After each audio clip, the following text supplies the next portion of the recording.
What's going on, champions? Welcome back to the channel. I hope you are doing well today and I hope you are having a wonderful day. So right now we're talking about the most outdated home buying tips. These are the most obsolete home buying advice that you need to stay away from today. The fact of the matter is most people who are looking to purchase a new home or purchase their second home are getting tips and advice from their Uncle Billy or Uncle Joe or Auntie Anne, who pretty much purchased their home like 10 years ago, 20 years ago, 15 years ago, and even friends who purchased their properties pre-pandemic.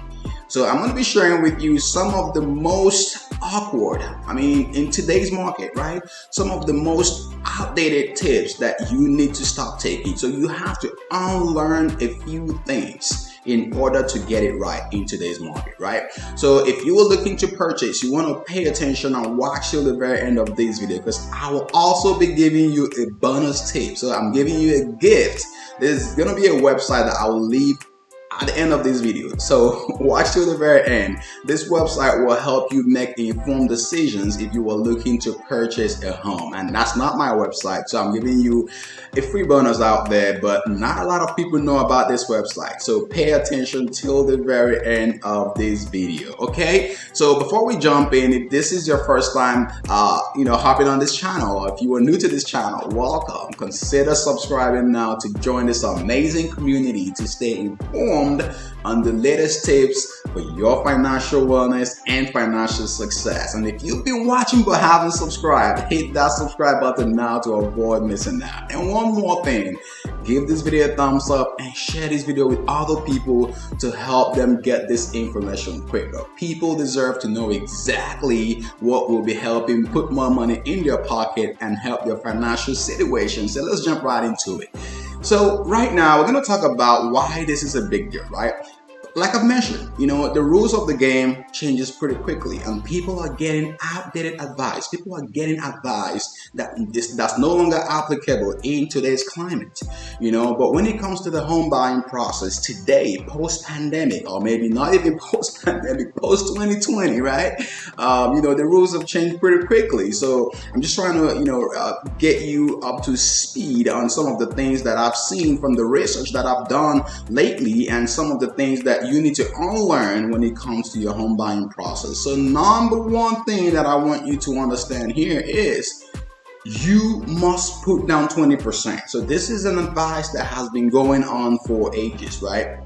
People have been saying this. Now this 20%, let's be clear, I'm not saying never put down 20% down payment, but for those of you who are looking to get in the game, right, and you've heard this, you must put down 20%. No, you don't have to put 20% down. There's a lot of factors that goes into today's 20%. There's, things like PMI. If you put down less than 20%, you get to pay PMI. But then again, that depends on the type of loan and your personal situation, right? So most conventional loans will require you to put 20% down in order to avoid the PMI. But here's the truth, right? There are other types of loans like the VA loans that will let you not put up to 20% down or sometimes zero money out of pocket and not get a PMI. So these are things you have to understand. And if you are not a veteran too, there are other options out there that will get you into a home without you putting 20% down. So don't let the 20% down rule stop you from purchasing a home. So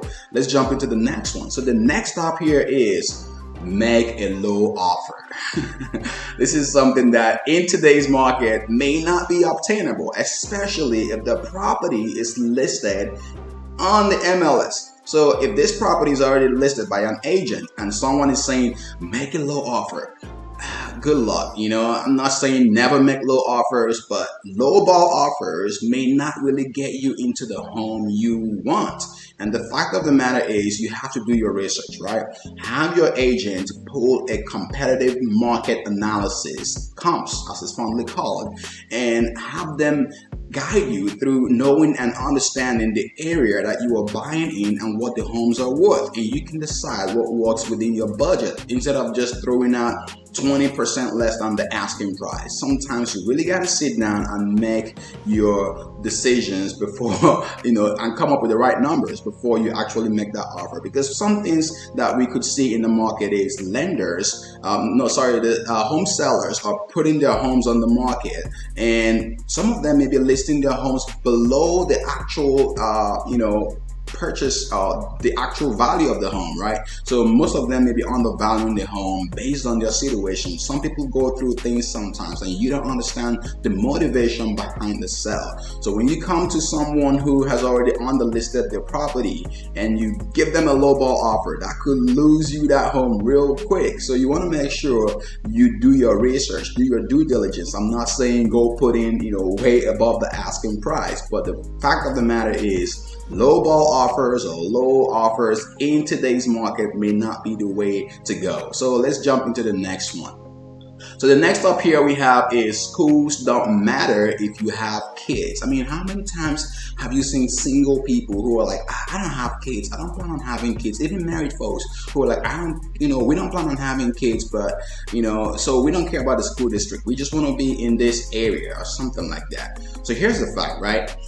Whether you care about schools or not, it will impact the value of your home. Because think about it, areas with good school district generally have a great improvement in home value. So if you find yourself in an area with a top school district and you have a friend who is in an area with a not so great school district, in a let's just call it what it is, in a bad school district, and both of you don't have kids, but you happen to buy in a top school district, chances are that your property will appreciate a lot faster based off of the neighborhood, because the school district has some type of impact in the taxes and the value of homes around it. So next up here is this very one right here that we hear all the time, right? New construction is always the best. You've had people say this all the time, and here's the caveat, right? This is not always the case. Yeah, the caveat here is that you have a lot of contractors or home builders who do not do quality job. You have some new construction that starts to fall apart a few years after the home is being built or has been built. So you want to pay attention to this. This is not always the case. So whenever you hear this, you need to unlearn this. You need to take this away from your mindset. New construction is not always the best. Sometimes what you have to do is find a home that fits your needs, and if it's slightly older than you want, you can figure out what it takes to get it up to your taste. So again, this is something that we've heard all the time that does not apply in today's climate. Next in line is the best time to buy is the spring. And oftentimes people have been saying or have been accepting this case, and they wait and wait till the spring, losing out on opportunity to purchase good homes. People are like, I'm not gonna buy in the winter time. Just wait till the spring and you can get into the home that you want. Even real estate agents are pushing this narrative. But the case here is that you have to unlearn this very fact, right? This is not a fact, so you have to unlearn this factor or this advice. And there's a popular saying by investors that goes this way. It says, time in the market is better than timing the market. Don't let that go over your head, right? So let me say that again. In other words, time you spend in the market is better than you trying to time the market. So again, this whole advice of buying in the spring, all that stuff, yada yada, it's not the case anymore, right? It's all about the inventory, right? How much inventory do you have in your local market? Real estate is so localized that you have to pay attention to the zip code that you are buying in and study the flow. You have to study how properties are listed, how many properties are listed, days on the market, and things like that. So time in the market matters instead of you trying to time the best time to get in the game. The cycles, and it's so dynamic and so fluid that the rules are constantly changing. So the website that I'm going to give you It's going to help you understand what's happening in the market and help you make informed decisions. So hang on, I'm going to release that here in a little bit. Let's talk about the next one. The next one here is do not move until the summer. This is somewhat related to buying in the spring. So when we talk about not moving until the summer, people have historically used this as a gauge to determine when to buy a home. But then the thing is, in the summertime, everyone is buying. Everyone is trying to move. So remember, Warren Buffett did say when everyone is zigging, you zag, and when everyone is zagging, you zig. So doing the same thing that everyone is doing will get you the same result as other people. So what I'm saying is, you got to change your perspective here, right? When you think about moving, you have to pay attention to factors that move the market in order to decide when to move. Do not tie your move to a season or a period in a year. It doesn't work like that in today's market. So next up is this very one. You got to pay attention. The housing market is too hot to buy now. Man, this comes from people who have the scarcity mindset. So there's nothing that's too hot to buy now. Yes, there's a seller's market, there's a buyer's market. But when you talk about too hot to buy, it's all in your mind. Because guess what? There's always good deals to be found. So if you are really looking to buy a home, investment property, second home purchase, first time home, and other stuff, right? You don't want to let this advice to stop you. You want to always make sure you are searching for the right deals. Be patient, yeah, and be very diligent. So do your due diligence, right, in order to get into the home of your dreams, or in order to purchase that property that you want. There's no such thing as it's too hot to buy now. You got to keep looking, and that's how the good opportunities get past you, because you just fold your arms and think that I'm not going to buy now. People who understand the game in today's market are just making the move. So next up here we have, you need an excellent credit score, and this is for all my folks that do not have the strongest credit or the perfect credit score. Right? So you want to make sure you don't let this advice hold you down. There are so many loan products, mortgage products out there that will allow you to get into a home with a decent credit score. It doesn't have to be an excellent. It doesn't have to be a 750 and up. Yes, you get better interest rates with a 740 and up credit score, right? But the thing is, if you have lower than that, if you have lower than a 740 credit score, you don't want to let that stop you from purchasing the home of your dreams. So again, these are some of the great tips that I do want you to start on learning. They seem great few years ago or pre-pandemic, but in today's market it's no longer the same. So like I said, I'm going to drop this website, so get your pen and paper and be sure to take this down. So the website that I want you to go to if you are actively looking to buy a home, or maybe passively looking to get into the real estate game or to purchase a property, is nar.realtor. So nar.realtor. N for Nancy, A for Adam, R for Rabbit.realtor.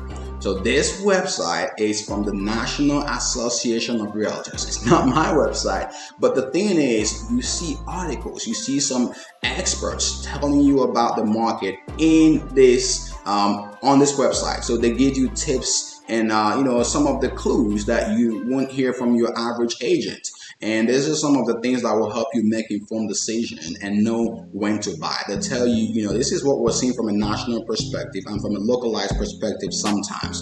So again, if you feel like you've gained some insights from this video, you gotta give this video a thumbs up and share this video with other people. And if you are looking to purchase, if you are looking, for a lender, if you are like, man, I gotta find a good lender, I gotta find a good agent, and you don't know where to start, you can message me, you can leave me a DM right now. You can connect with me. If you connect with me, I promise you I'm going to respond and I'm going to help point you the right direction. So you can reach out to me through Instagram or through Facebook. Most preferred will be Instagram. So just let me know, and I can see what I can do to get you connected to the right sources if you were looking for a loan or an agent. So let me know and we can take it from there. So I'm sure you've enjoyed this video, and I'm sure you've gained some tips from this video. Stay safe and see you in the next one.